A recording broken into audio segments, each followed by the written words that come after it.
Like if it's FIRE, Okay. maybe I can just be FI. Even for people who don't want to retire early, even if let's say you're going to work until you're 55, right? You still need to have this same rule. You are like, oh no, I have 6 months left to survive. I better get something done. I didn't have any deals. I was very paranoid. Only when you have 1.2 million do you start putting into EPF, guys. No, that was just once you feel a lot more comfortable, a lot more stable, then you start thinking about, okay, EPF. Okay, honestly, Okay. for me, right? Yep. I don't like being bored. So I don't think I actually want to like stop working, but I want money. What's up, guys? My name is Emir and this is the Money Goal Podcast. Today, I have Kat, who, like many of us millennials, has the dream That dream. of financial independence and retiring early. FIRE, the FIRE movement, right? Okay, so what specifically do you want to know first? What should we talk about? Okay, so FIRE, how much is required for financial independence? Straight to it. We're like, straight, how much money do I need? I'm straightforward. and then I'm I'm a gone. simple girl. Okay, so there's a very easy calculation for this. It's called the 4% rule. 4% rule, okay? Okay. So, how much money do you spend a month? Aiyo. Just give me an estimate. Estimate is fine. I feel shame. Okay, how much? Probably like 4,000, 4,000 a month. Okay. Do you- including like rental, okay. So this you think? utility. Let's assume this will be enough for you when you retire lah. 4,000 a month, right? So Oh, 4,000. I think we bump it up a bit. I want a more comfortable. Okay, a lifestyle. more comfortable lifestyle. Okay, let's go for it. Let's say 10,000. Okay. Let's do 10,000 then. Okay, I think 10,000 is actually, honestly, if you ask me, I would say 10,000. Because Okay. if I don't get 10,000 a month, then I wouldn't consider myself like retiring level, right? I would consider myself like, you know, okay, but I still need to work. Okay, but let's just do 10,000 a month, right? Yeah. Okay, so this is how we're going to calculate it. You need 10,000 a month to retire to consider yourself financially independent. So 10,000 a month, we're going to multiply it by 12 first because that's what you need a year. So Okay. annual expenses will be 120K. Okay. Okay, so we're going to take the 4% rule and we're going to slap it onto 120K, which means we're going to take 120K divided by 4%. So that's how you calculate it, the 4% rule. This is generally speaking what people all over the world use to determine whether they're ready to retire or what is Okay. that financial independence number. Okay, so with 10K a month, we calculated it, 120K a year, 3 million ringgit to So I retire. need 3 million in my savings account Cash. Yep. per year or for No, a no, no. lifetime. For a lifetime. Okay, so let me explain how this works. So this is the cool part, right? Why the 4% rule? So 3 million ringgit, if you have this now in cash, if you put it into something like fixed deposit, you can easily get 4% a year. Okay. And 4% a year of 3 million ringgit will be 120K, which means that every single year you're going to get 120K ringgit in returns from your 3 million, and you can take this cash, spend it however you like. And the most important part is you're not even touching your 3 million. That's Your right. 3 million is there forever. I see Yep. the vision. Yep, exactly. Yeah. So that is basically how you calculate. I guess the goal is there lah. But Yes. how are we gonna get there, right? Ah,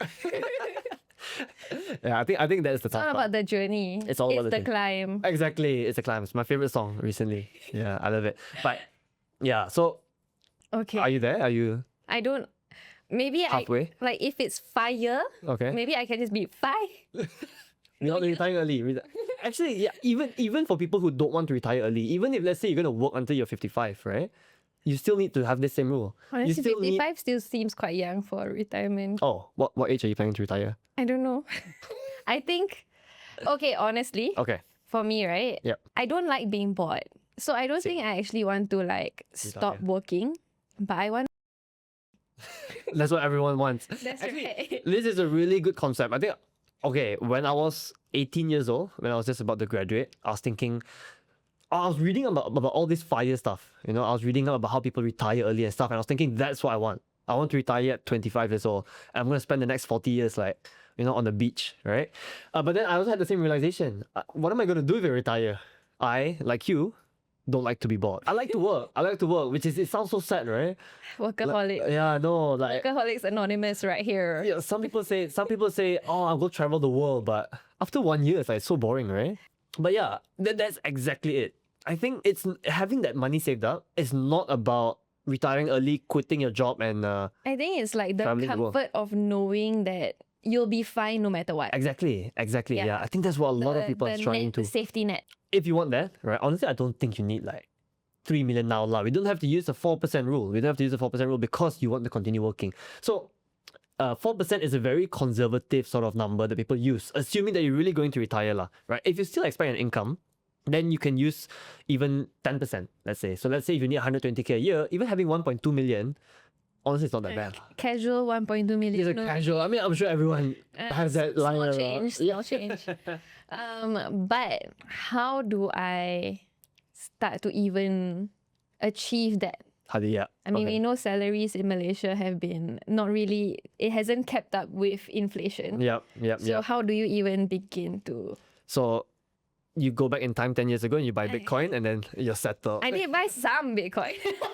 That's the 1.2 million. Okay. But I didn't have that much lah. yeah. Okay. So in all honesty, it all just comes down to saving. Okay. But number one rule, to me, the most important thing in personal finance. Okay. So personal finance to me, there is saving, there is investing, but then there is the most important one, which is earning your income. Yeah. All right. So you have to have a high income. If you're on 2,000 a month, it's gonna be extremely hard for you to hit your. So someone send this to my Financial- boss. You need to have a high income. You do High need. income. You do need a high income. If you guys are listening to this, if you guys are on a low salary, you've been in your job for a long time, consider changing jobs. Because Boss? I've had a lot of friends who changed jobs and got like 30%, 50% Yeah. in a year, which Yeah. is, you're not gonna get that staying in the same company. It is a shame that you have to go outwards. Yeah, exactly. Yeah. Right. So that is one option. Another option is you can freelance. If you want to consider freelancing, that is an option as well to add on to your main income. Right? Okay, so that is number one, high income. But obviously you cannot have a high income and then spend everything and then like, oh, where's my financial independence? So you have to save it as well, right? So you have to save that money, whatever you earn, you save it. If you can have a high savings rate, you get there quicker. So this all comes to like sacrifices and personal beliefs lah, right? Okay. So let's say you earn 10,000 a month now. If you can save 60% of the income, you'll get there very fast, right? Okay. But the downside is, of course, you're sacrificing now lah, because you're saving a lot of money. So to me, I thought I wanted to get to that FIRE number as soon as possible. But then I realized that, is it worth sacrificing the now to get there so quickly? So right? what is the sweet spot? Oh, this one depends on individual. Some people, they love saving. They're weird. Yeah, they love saving money. And I wish I was some people. I know, I wish I was some people too, but we are on the other end of the spectrum. We love spending and Just want to be a Pilates girly. you can.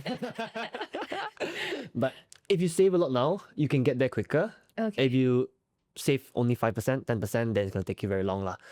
The difficult part is, like I said, finding that sweet spot, which it will differ from person to person. If you have a 2,000 ringgit salary, there's no way you're saving 50%.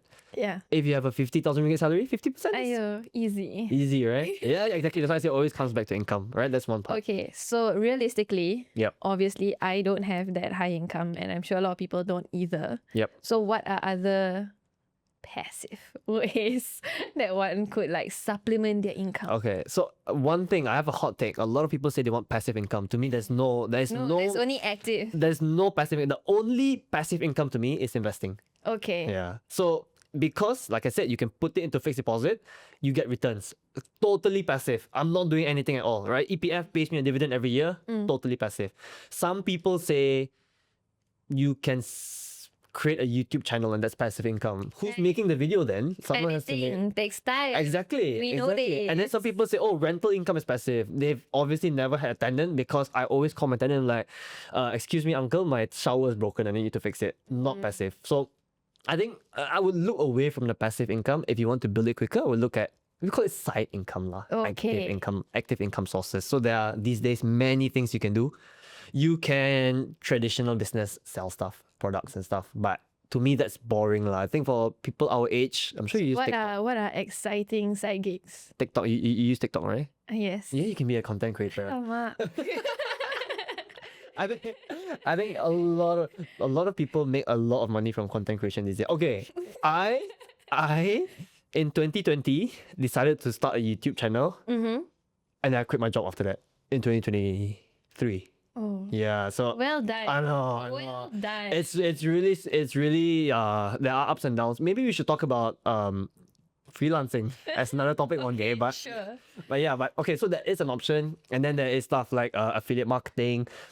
You can even do things like video editing on the side. You can do things like teaching. There's this website where you can actually find students, and let's say you can speak English well or Mandarin. Anyone who can just look at your rates, sign up, and you can just teach them English and just earn some extra money there. Yeah. So a lot of options these days. So they say you should have at any time like 6 months salary, right? Yeah. As savings. Yeah. For freelancing, Yeah. how many months do you think is like a safe amount Okay. to have? I think bare minimum 1 year. Okay. I would say bare minimum 1 year. Okay. For me, I had 2 years, right? Oh, wow. So yeah. So the reason why I wanted the extra sort of leeway, right, is if you start out with just 6 months worth of your expenses, right from month one, you're under immediate pressure. You are like, oh no, I have 6 months left to survive. I better get something done. Yeah. And I noticed that for me, if I'm under that kind of pressure, it's very hard to focus on actually making money, right? Whereas if you had that 2 years saved up, then you're like, okay, you know, I can take my time, think about this more seriously, you know, be more picky with who I'm working with, what I'm going to do. And then from there, you can actually start a proper business. That's actually how it helped me. Yeah, that is actually, we went a bit off topic, but it's actually one reason why you want that financial independence. Not necessarily to retire, but so you can pursue things that you want to do. Did law of attraction come in at any point? Do you manifest freelance jobs? Is that how it works? No, okay. Obviously there was a lot of honestly no. It was just a lot of getting things done. And like I said, early on I didn't have any deals. And it was I was very paranoid. So I had, like I said, 2 years worth of expenses saved up. But every month I had to withdraw from my savings. I was like, oh no, do I have enough? Do I have enough? Do I have enough? So it is very burdensome to you mentally. But I would say all these things, yeah, tricky, not stable income, very stressful, But I would say quitting my job was the best decision of my life. So last year was the first year that I was fully freelance or self-employed, right? And I managed to 3x my income from when I was fully employed. Yeah. And again, it goes back to the only reason I was able to take this risk to do this is because I had that money saved up. I had that not 4% of my income. I didn't have 3 million lah, but I had some money at least to do this. I think that's what a lot of people are working towards, right? Okay, so you've started freelancing. Let's say you're like steady in freelancing, right? What are certain like financial steps that you should take? So like as employed people, me, I have insurance, I have EPF. Yeah. If I were to freelance, what are like some steps that I should take to like protect myself? Okay, so insurance, I think you should continue because when you go freelance, So this is personal insurance. medical insurance at least. Yeah, medical insurance. So I have that and I continued to pay lah even after I quit my job, right? EPF. So I have a hot take here. I think the guys at EPF won't like me for saying this, but when I was just starting out, I would not put any money into EPF or PRS. The reason for that is because we are struggling to stay afloat. We need to make sure that our income can at least pay off our expenses, right? And we want to have liquidity, which means like cash available to us. If I put money into EPF, and then 6 months down the line I need that, You can't take it out. I can't take it out. It is Stuck locked there. until I'm 55 years old and I'm only 29. That's like another lifetime for me to get there. Saving for retirement is important, but if I got to that stage, I would rather put it somewhere where, you know, I can withdraw it if I needed it. So I think as someone who... So are you saying never put into EPF? No, I'm not saying that. No, those guys will call me out. Don't say that. Everyone will be like, no, don't listen to this guy. So I would say when you're still unstable, when you're still starting out, things are a bit shaky, prioritize liquidity, which means having cash available. Once things are more settled down, once you have 1.2 million ringgit in your bank account sitting around, then you can start considering putting. Only when you have 1.2 million. Only when you have 1.2 million do you start putting into EPF, guys. No, that was just another example. But basically, once you feel a lot more comfortable, a lot more stable, then you start thinking about, okay, EPF. And how much as a freelancer would you recommend putting into EPF of your, like, how much percentage of your salary? You can match what you were doing as an employee. So 12%. Okay. Yeah. EPF is not the only option to invest, by the way. You guys can invest in the stock market. You guys can invest in anywhere. Yeah, so it doesn't have to be EPF. EPF is just, it forces you to be disciplined because it doesn't allow you to withdraw that money. But if you are financially disciplined, you don't have to put it into EPF. You can put it anywhere else. It's What still is an investment. discipline? I don't know her. Who that? Yeah, but that is one way for you to get to financial independence quicker. But, you know, I think a lot of people think you have to start a business, you have to be a businessman to hit financial independence early. But I think you can do it with a full-time job. A lot of people do it with just a normal job, You know, not everyone is built for going out there and starting a business. You can do it, just continuously save. Like I said, if you can sacrifice, or if you want to sacrifice at least, and save up a lot of your salary, then you can get to the financial independence number quite quickly. Yeah. But currently, we're only looking at it like in terms of like content creation. How about like the non-creatives? The non-creative, what they can do. Yeah. There's so many opportunities out there. Honestly, I don't have like experience all there. But like I said, there are things you can do like software development. I know a lot of friends who got into coding by themselves. Yeah, not my interest. The tech space. Yeah, the tech space. Huge as well. I know someone as well who sold tudong. So she got tudong, I guess she sourced it from China or something like that. Bundled it up, packaged it nicely, sell it on Shopee, made a lot of money. So there are a lot of opportunities as well. If you're not into the creative side, if you're not into the technology side, there's still a lot of chances for you there. Personally, I am creative side, so anybody considering me for freelancing, please reach out. It's not cut that part out. But yeah, are you thinking about that? Are you thinking about getting to that number, or you just... I think, I mean, one must always keep their eyes open for opportunities. Yeah. And definitely, I would like to achieve some financial independence. To not have to worry about if anything were paying to happen. rent, Yeah. paying for my car. Yeah. That would be fantastic. Oh, if I had extra money to go Pilates every week, the goal, the dream. Exactly. Yeah. I think that's what a lot of people want to achieve. This is my last take, right? This is my hot take as well. Another hot take. I think that the number one reason rich people get richer is because they have that financial independence already. They can take risks. If someone say, hey, I have a really, or let's say 10 years ago, right? Someone say, hey, look, I found out about this thing called Bitcoin. If you're someone who doesn't have savings, you're like, I can't put my money there. I need this money to, you know, buy a meal. But if you're someone who's rich, you're financially independent, you're like, Bitcoin, I don't know what it is. Let me just put $1,000 here. And look where it is now. Yeah. So I really think that is the number one reason rich people get richer, because they have money in the first place. So generational wealth is the answer. Exactly. And you can be the pioneer of the generational wealth. you can. Exactly. You can be the first of your generation. Yeah, exactly. So I guess to wrap this up, if you're someone who is pursuing financial independence, which hopefully everyone is, whether you want to retire early or not, that's completely up to you. But steps that you have to take. I think one, look at your income. If you're not earning enough, it's going to be very hard for you to get there, especially early. And then even with your income, you still need to look at your savings as well. You still need to save money, hopefully invest it as well.